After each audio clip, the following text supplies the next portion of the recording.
During our recent travels to Europe, when Carol and I had the opportunity to join a couple of tours, one of the most beautiful locations that we visited, among the many that were just amazing, was Hungary, the country of Hungary, and the city of Budapest in Hungary.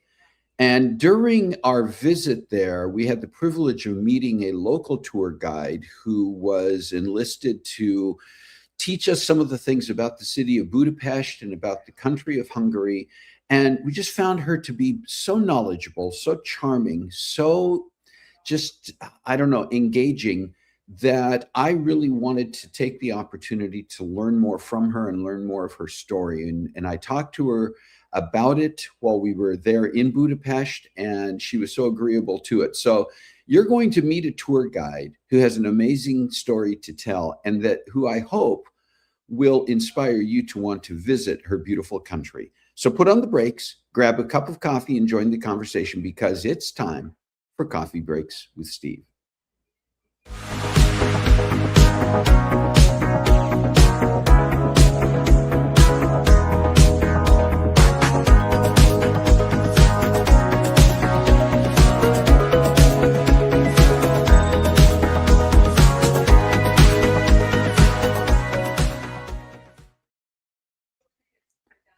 Well, good morning. If you are on the West Coast, obviously, good morning, or some of the other time zones that we typically are being watched from. It may be afternoon where you are as well, but wherever you are, let us know that you're here. Say hello in the chat. I see that Shalane is here. Yeah, mostly you. Okay. So as I mentioned, Carol and I enjoy travel. It's one of the things that we actually began doing before we retired, and really continued to look forward to once we did retire. We've had the opportunity to take a couple of trips and really enjoy being able to go to places, sometimes to go back to places we've visited before, sometimes new places. And during part of August and into September, we had the opportunity to travel across the pond, and we spent almost a full month traveling. And that included a couple of different organized tours, as well as some time spent on our own. And it was amazing throughout. And I was quite proud of us, because we managed 28 days of travel and came home still feeling pretty energized. But one of the places that we had the opportunity to visit was Hungary. And it was special for us going in because on my dad's side of the family, my maternal grandmother's family was from Budapest, Hungary. They had moved to Croatia, where my grandmother was actually born, and where my dad ultimately was born. My grandparents were married, and my dad was born. But Hungary is still part of my history, part of my heritage. And so we wanted to go there. And we found Hungary and the city of Budapest to be beautiful, extraordinarily beautiful. And it became one of those places that Carol and I have said, if given the opportunity, we would go back and visit Hungary again. We'd go back and spend more time in the country, more time in Budapest itself. So we're going to be spending some time today hearing from someone who is from there and lives there and is a tour guide there, and hear how her story, how that developed, and what she thinks is most inviting and intriguing about her country. Before we get to that, we're going to talk a little bit about our sweet and savory today. I just want to say hello to who else has joined. Rick is here. Carla is here. And if you are joining us, do make sure that you comment in the chat, that you let us know that you are here. We do moderate the chat. So our encouragement and request, and actually requirement, is that the chat remain appropriate, respectful, and you can cross converse with each other. We don't mind that. You're our brew crew, and you're sitting around the virtual coffee table. But we do ask that it remain respectful and relevant to being here in the chat.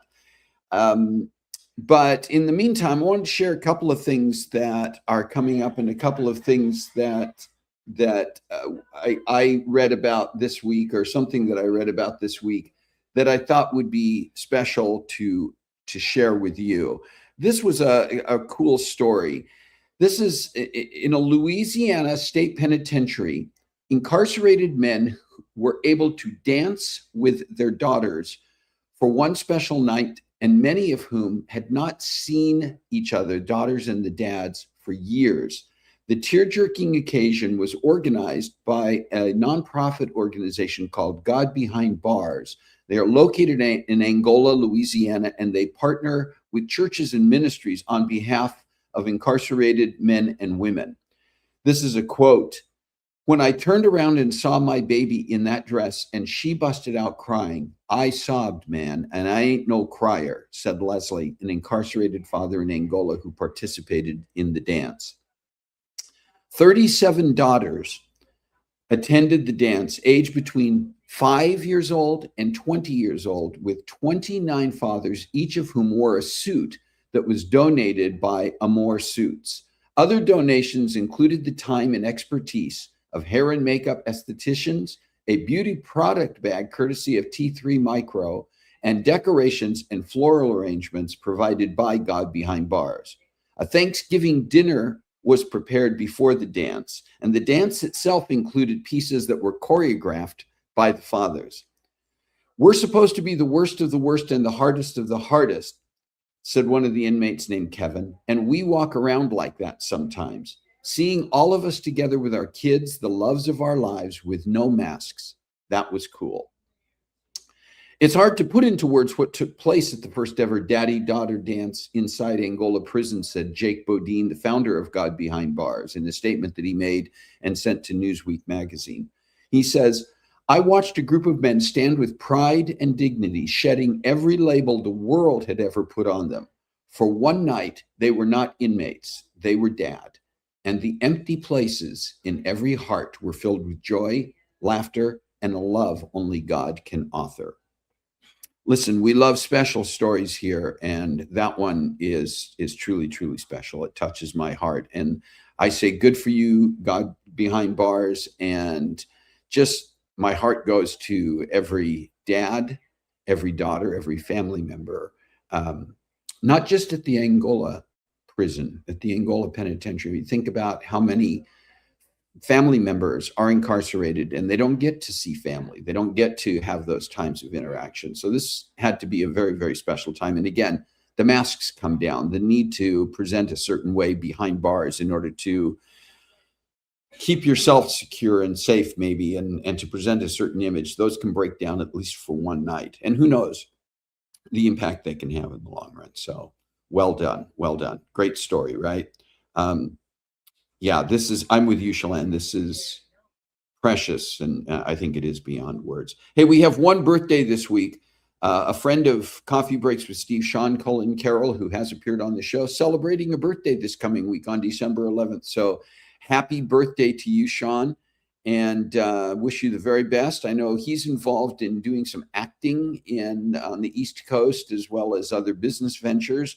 And I think he's currently involved in a production of Come From Away, which is about part of the airlines that had to make emergency landings in unusual places on September 11th, 2001, after the attacks on the United States. It's an interesting musical based on historical facts, and I think Sean is currently involved in a production of that. By the way, I'm currently, can't necessarily tell this from the backdrop because we use a virtual backdrop, but not at home, not in my home studio this weekend. Carol and I are currently in Oregon, in Tigard, Oregon, visiting with our friends Scott and Jody Platt, who are lovely enough to host us at their house. We arrived yesterday, spent the night here. And after the show today, we're going to be heading to Eugene, Oregon to attend a very special service. Carol's uncle Mel passed away a few weeks ago at the age of 90.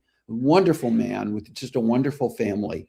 And he passed away with family surrounding him. It was very peaceful. And we have the opportunity today to go down to Eugene, where Mel and his wife, Roberta, have lived for many, many years, and most of their family is there. And we're going to be attending the memorial service for Uncle Mel today. And so I want to give just a shout out to that part of our family, and just let you know that we're not in our usual location. And a special thanks to Scott and Jody for letting us be here and letting me set up and do this from here today. Listen, do you have a special day this week? Let us know that in the chat so that we can celebrate and acknowledge that.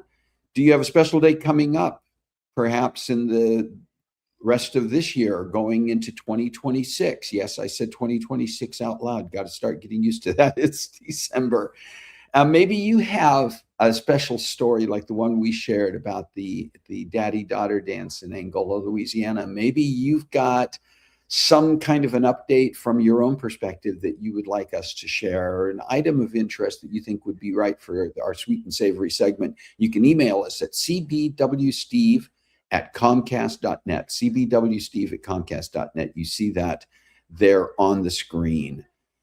All right, listen, I want to give you just a little bit of an intro about our guest today. And by the way, something I didn't do already, and I should have, is get our comments here visible to everybody. And just a reminder that you can join us from Facebook, or you can join us from YouTube. We are broadcasting live stream on both platforms.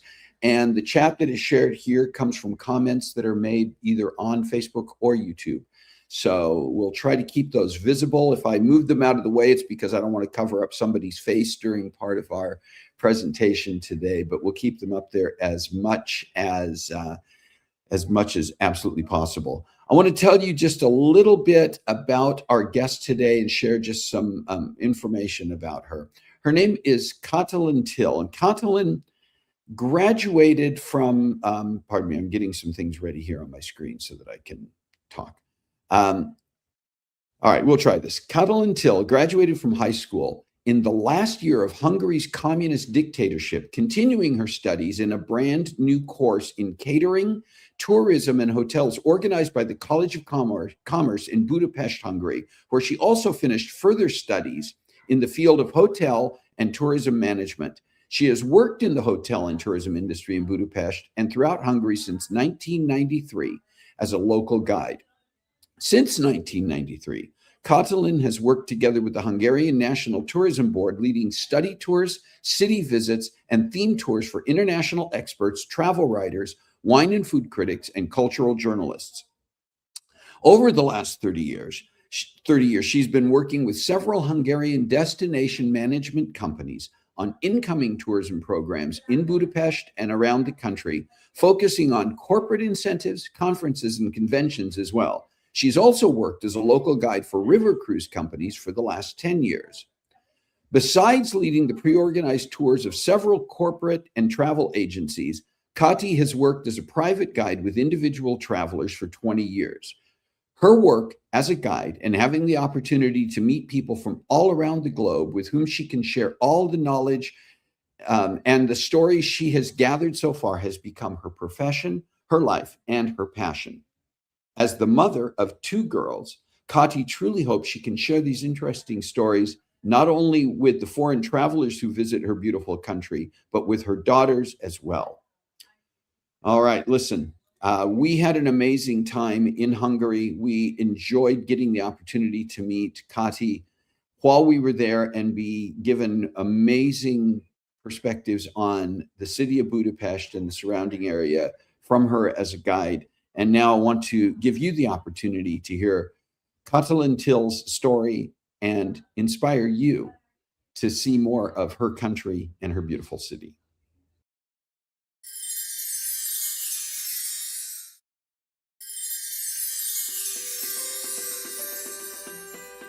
Kati, welcome to Coffee Breaks with Steve, and it's good to have you here today. Oh, it's such a pleasure. Thank you very much. Good morning for you. It's actually good evening here. The sun is going down now slowly. Yes, it's because we're in a bit of a time difference here because we're speaking to you from your home in Hungary. Exactly. I'm in Budapest in Hungary, and this is 4 o'clock in the afternoon. And this time of the year, the sun goes down so early. So now it's getting a little darker and darker. And I really found this magic. You sitting on the other side of the world, and here we are. We see each other and we talk to each other. This is really amazing. It really is, and such a pleasure to be able to do this. Just as sort of a bit of a note to our viewers, my wife Carol and I had the opportunity earlier this year to travel to Europe and participate in some tours. And during one of those, we had the pleasure of being in Budapest, Hungary, and met Kati as a local expert and tour guide. And I think this is kind of a starting point, Kati, is to get some idea from you about what it was like, what your life has been like in Hungary, what it was like to grow up there as a child, and just how you would share your own experience as someone who has lived your life there.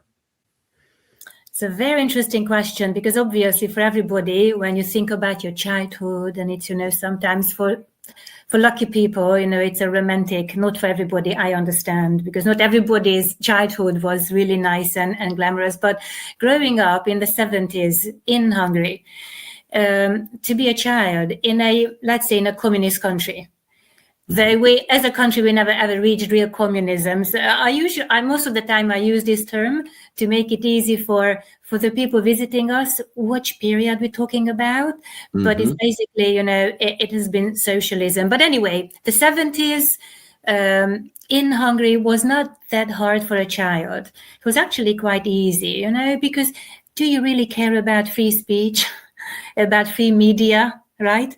You have no idea what those are values. So you go to the kindergarten, there's no shortage on anything, because luckily in Hungary there's no shortage on anything, mm-hmm. The food, the clothing, there was lots of cultural events. So we went to the theater quite often with my parents, and to the cinema. There were lots of performances for children. So it was really a good period.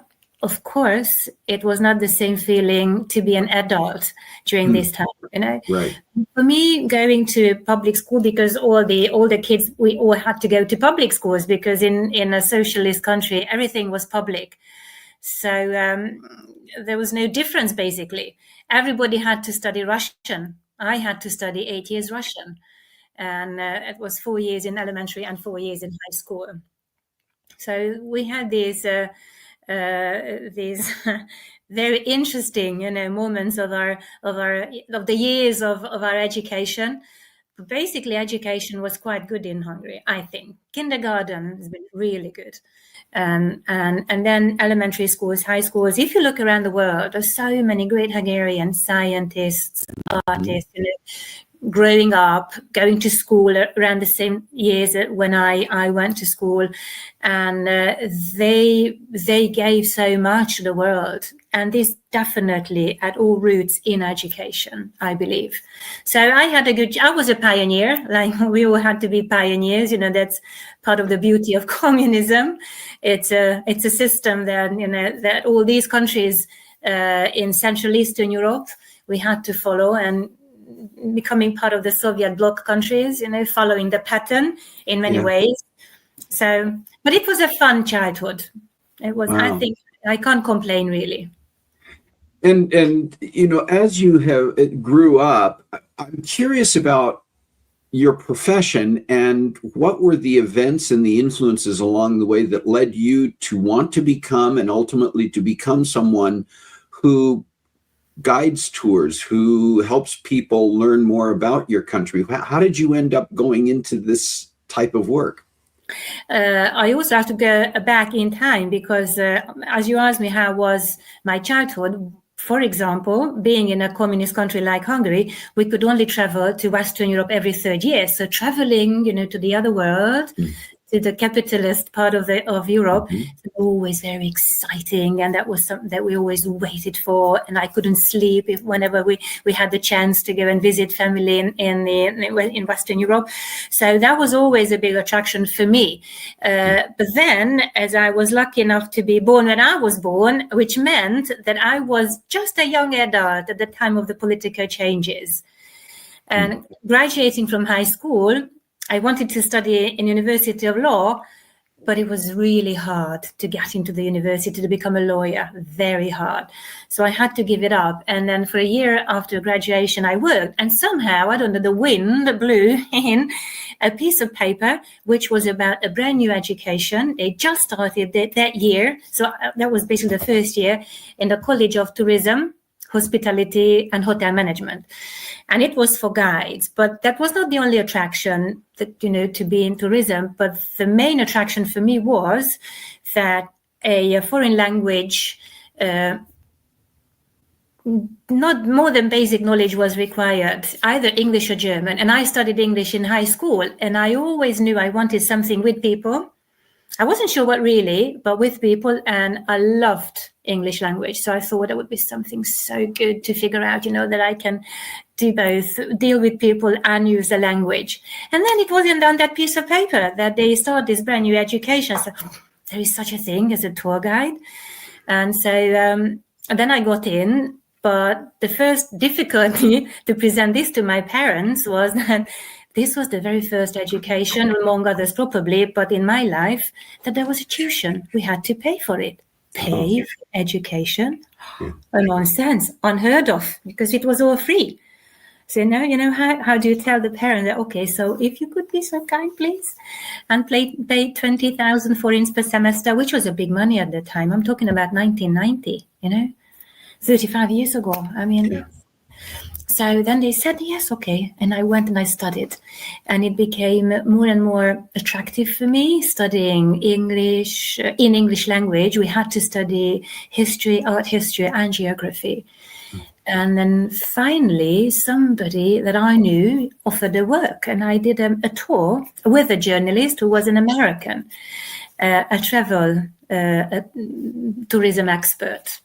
And then I felt immediately, and then the more I did, the more I loved it. And for a couple of years, I only worked with the journalists. That was for the Hungarian National Tourism Board.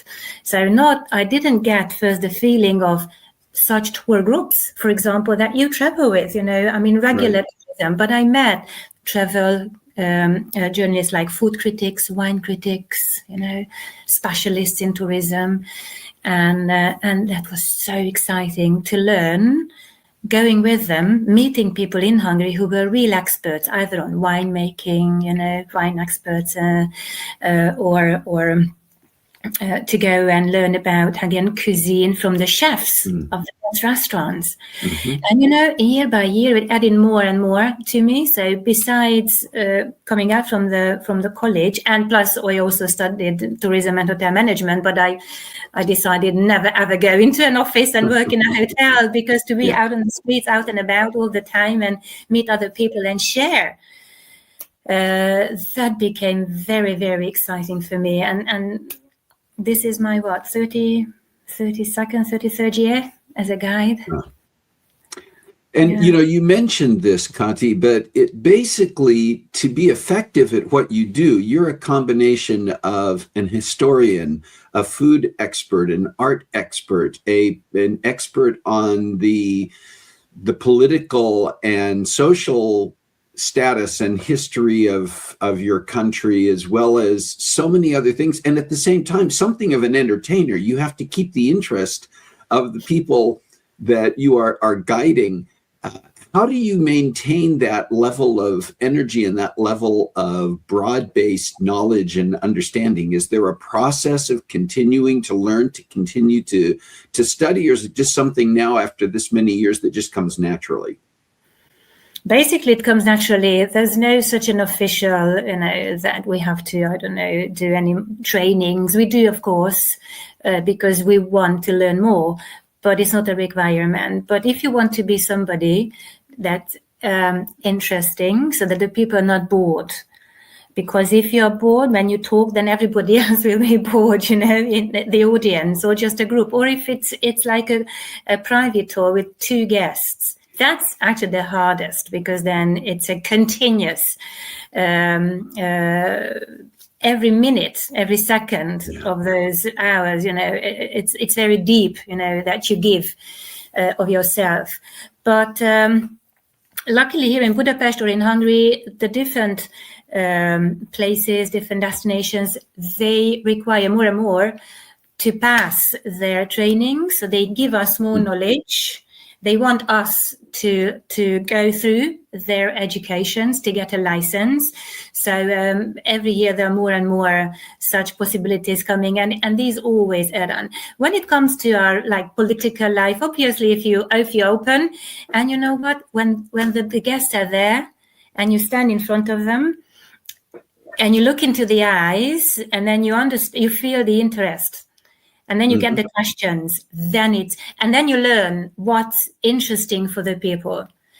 For example, when I was a young guide in the 1990s, 2000s, I never ever talked about my childhood. I never ever talked about my young years, because I thought, who cares about, this is a guy, she should tell me what time the parliament building was built and how Budapest was created. But no, I realize it's not all of it that people want. Of course, they want to know, because if I once do not mention what year the parliament was built, then there will be somebody, and by the way, please tell me what year was the parliament. So that's also a must. You have to know it. But I learned a lesson during the years and the decades that they are as much interested about life. As you asked me now, how was the life because I grew up in communism. So roughly less than half of my life was under communism, and more of my life as I grow older, more is in democracy. But I had to realize that they are interested about life, because I also had to understand that living in the US, of course, you heard about the Soviet Union, and you heard about the Cold War, and these two biggest powers, the US and the Soviet. But what was in between the two? Like us, little Hungarians, a small country with 10 million people, and our life was hugely affected by. Yes. So it's really inspiring. It is very inspiring to meet foreigners, to understand their interests, and then sometimes I go after things that I'm asked, and I dig in and I collect more knowledge about different things. You live and do a lot of your work in Budapest, but as a guide, is your expertise in the areas that you like to take people, or are typically taking people, confined to Budapest and that surrounding area, or do you help people explore and learn about other areas of your country? Yeah, sure, all around. I realized just thinking about this and my work recently that less and less we go to the countryside, which is really, I'm sorry for that. When I started to be a guide and working with the journalists, we traveled a lot all around in the countryside, and lots of study tours. And I really feel sorry that more people though come to Hungary now, but they spend less time. So mainly they focus on Budapest. On one hand, I understand it. But on the other hand, I really feel sorry that there's so much beauty in the countryside as well. And as just mentioned you earlier, we're big in wine. So if somebody's into wine, there's so amazing places. This is a very small country. If you open up the map, you can hardly find us because we're in the middle of Europe. We're tiny. But we have 22 wine regions. 22. Yeah. I mean, that's a high number. So there are places, yes, which means, yes, we local guides, we do tours theoretically all around in the country, but practically it's Budapest more and more and the smaller surrounding area. Do you have a favorite place as a tour guide, whether it's in Budapest or anywhere else? Is there a place that you just really look forward to more than anything else to take people, show them, and share with them? In Budapest are many, and we have such places. And, we have a saying in Hungarian, which finger to bite, because there's so many options and it hurts if I have to only choose one. So in Budapest, we rather not even go into this because it will be a long list. Mentioning you the countryside and the wine regions. Lately, I really fell in love with the closest wine region, that is to Budapest. It's a short drive, and such a charming place, such a lovely layout, and you don't have to sit hours in the car or in the bus, to reach it. 45 minutes. It's a beautiful, magical little area, landscape, very attractive, with the vineyards everywhere. There are lots of really old, hundreds of years of age little cellars. And I think recently it became one of my favorites, but I'm very much into medieval years as well. And here in Hungary, we have so many lovely little towns from the medieval years. Unfortunately, very little we have, real original medieval, because we've been through so much, so many wars and occupations, unfortunately, that destroyed a lot of our country and history. But whatever we have, we still have. I think that's really exciting. And whether you go to the south or you go to the northern eastern regions, you find such. But my other favorite, and this is because of my childhood, is around the Lake Balaton. The Lake Balaton, I go on my own and with the family. Lake Balaton is the largest freshwater lake in Central Eastern Europe. Mm-hmm. And now that's an amazing area. Beyond, you mentioned being able to go places just with the family or personally, and I'm curious about places in the world outside of Hungary that are kind of on your bucket list that you would want to travel to as a tourist rather than as a guide. My list is really long. And there are places I've been to and I would love to go back. Mm-hmm. On top of it is Scotland. I've been to Scotland, but it was too short. And definitely I need to go back because I somehow feel that's so close to me and to my interest. And, these medieval years and periods, and they have such an amazing history there. Mm-hmm. So definitely Scotland is still waiting. But another part of the world that I haven't been is Asia. And that's definitely on my many different parts of Asia that I would love to visit. And well, we'll see when. I've been to the US twice, and obviously I haven't seen everything. So there are still a lot of places to go in the US, but I've never been to South America, down in the southern. So that's another. But with me, it's hard because there's such a long list. Yes, I can understand.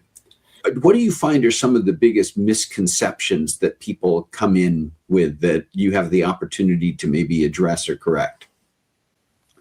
The biggest misconception is that before they arrive, unless they do a little bit of research, the picture of Budapest in their mind is basically a gray picture of the city, maybe even boring. They come here because it's part of a certain tour, not necessarily coming only to Budapest because they want to visit this city, but it's part of a package. And they arrive, and then that's what I actually enjoy the most. I look at the faces of the people in the eyes when we go, when we look around, when we see Budapest by night. And then, and you know what I realized? And for long, I didn't understand why people are so, I talk, and I like when they're quiet and they listen to what I say, but sometimes I felt that there's no reaction or they're too quiet. And then I realized, but it took me years, that I think they are just extremely surprised because they come with this picture in their mind that it's only communist, that we have whatever remained from those decades, and it's gray and it's miserable. And the Hungarians are probably, they only speak Russian. They don't know about the language. It comes, learn. Whether we have our own language. Oh, yeah. Is it Hungarian? Okay. It's very interesting when you see that the eyes are opening up and they're getting to understand. So I find that the most exciting to show that this is much more than those short 40 years of communism. I mean, obviously it hasn't been short for those people who had most of their life under the communist regime. But before that and after, so much that we created here and we would love to show the world. So I find that really exciting. This is the biggest, I think, such a concept that people come with. Yeah, I can understand that. And, you know, having been there and seen the beauty of your country and the beauty of the city of Budapest, I can certainly see how people's minds can quickly be changed. Oh, If people definitely. do want to find out more, whether it's a group, a family, an individual, and they would like to find out more about you and perhaps arranging a guided experience in Budapest or other areas of Hungary, where can they find the information, Kati? There's a website that's easy to remember. It's mybudapesttours.hu. And that's where it's just a very, very small group of us friends, close friends, and we all guides. And there are the offers we put together, especially, you know, on this concept to show people different options and to start with. And then, of course, everything can be tailor-made, but that gives a nice, easy start for the foreigners when they first have a look. You know, they just search, and then it's easy to go through. So if anybody visits mybudapesttours.hu, it would be a pleasure to show what we have here in Budapest. And thank you for asking this. Absolutely. And we will be sharing that website on the screen, and we will be putting the links in the chat as well so people can get to that. Kati, thank you so much for taking the time to join us. Thank you for sharing so much It was a pleasure. of the wonder and the beauty of your country, both live when we had the opportunity to experience it and to introduce it to more people, hopefully here. And hopefully this will be an opportunity for people to understand what a beautiful country Hungary is, what a beautiful city Budapest is, and in the future to have the opportunity to join you or join a group and visit. Thank you so much. It's been such an honor to be here and to talk to you. And it was a pleasure to see you again as being in the group that I had the chance to show around in Budapest. So it's like a double honor that I feel now. And please spread the word. It's a good place to come, and we're very happy to show what we have. And we're very proud of our culture, of our history, and the heritage of the Magyars. You know, this is how we call ourselves. I'm a Magyar. This is what people don't really know, that that's the term. So thank you very much. It was very nice talking to you. Quite welcome. You're quite welcome. Thank you.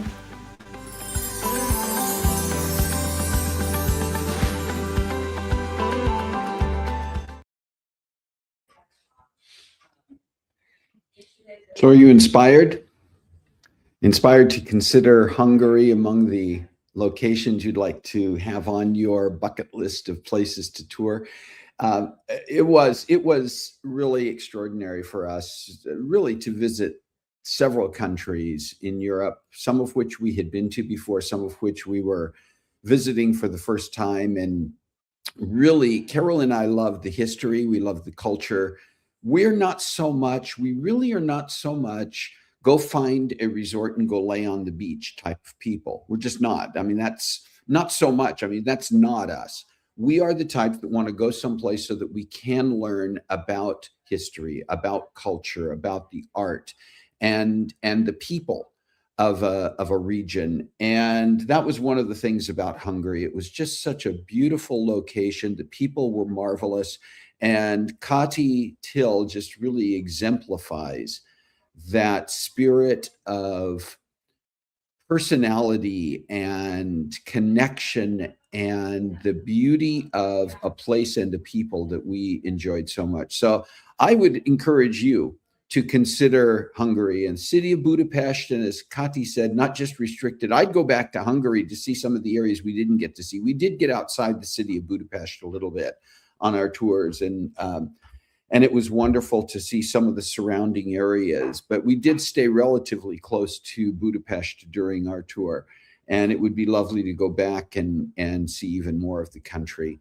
I do want to let you know some things that are going to be coming up in the next couple of weeks. You know, we're getting so close to the end of the year and the end of 2025. It's always amazing to me when we're planning out the year for Coffee Breaks with Steve, and we're setting our schedule, looking at our calendar, And it's the beginning of the year, and there's so many weeks that we need to plan for and look toward coming up and throughout the year. And then we get to this time of the year, and there's only 1 or 2 slots at most to fill in.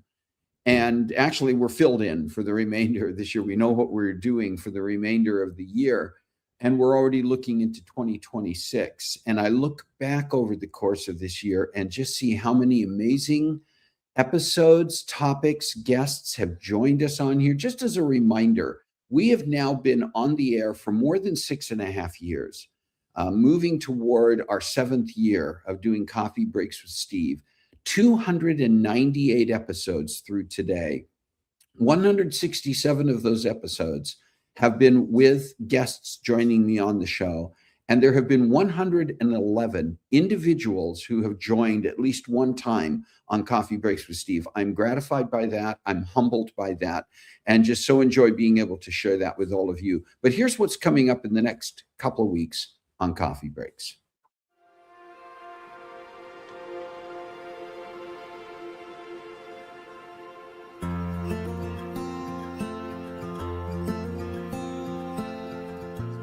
So it's just a bit of everything, none of it particularly glamorous, except when I have the privilege of meeting people like yourself on tours, and I get myself all dressed up in my glad rags and can chat about history and heritage and so on. Yeah, and I think a lot of it ends up kind of firefighting as well. It doesn't matter how well you plan your day.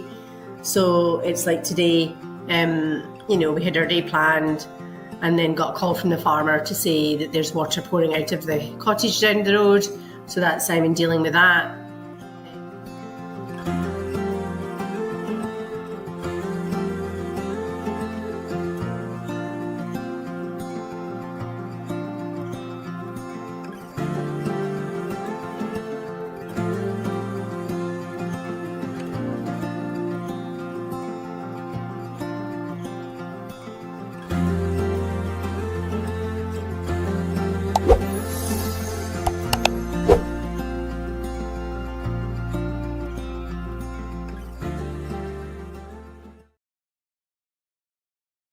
Yeah, we're looking forward to the last couple of weeks of our year. Our last episode of the year will be on December 20th when we're celebrating our 300th anniversary. As we go into the last week or so of the year through the holidays, we typically do not have an episode of Coffee Breaks with Steve on. That's Carol's and my time with our family being here for the Christmas holiday, and we break away from some of the normal activities just to spend time with family, and that will be happening as well at the end of the year. But I think it's amazing that we get to celebrate the last episode of this year as being our 300th episode overall. I'm once again humbled. I am filled with gratitude for the many guests who join us, and I'm equally filled with gratitude for all of you, the members of the Brew Crew who come together around our virtual coffee table each week, join the conversation, and allow us to be here as part of your family and you joining as part of ours. I want to say thank you once again to Katalin Till for sharing her story, amazing background of her upbringing and how she got into tourism, but also just sharing so much of her perspective on Budapest and on Hungary, and enjoyed speaking with her. As I think Shalane mentioned, love to listen to her beautiful English, but with that Hungarian accent. It's always fun. We do have the privilege of having as guest people who join us from other countries, and I always enjoy hearing other people speak our language with such beauty. I wish I was equally as able to speak their languages in many cases. Anyway, listen, so much going on as we come to the end of the year. There are just so many different ways that we can be effective. There are people who, as we come into the holiday season, it's not necessarily a time of joy. For some, it's a time of struggle for any number of reasons, but we can be hands and feet that reach out to them. There might be other ways that you think of reaching out to your community. And it's just a reminder, even with all the busyness of this holiday season, that for all of us, find a way to make a difference in our world this week. Thank you for joining us on Coffee Breaks with Steve. Thank you for being here. God bless you. Have a great week, And we'll see you next time on Coffee Breaks with Steve.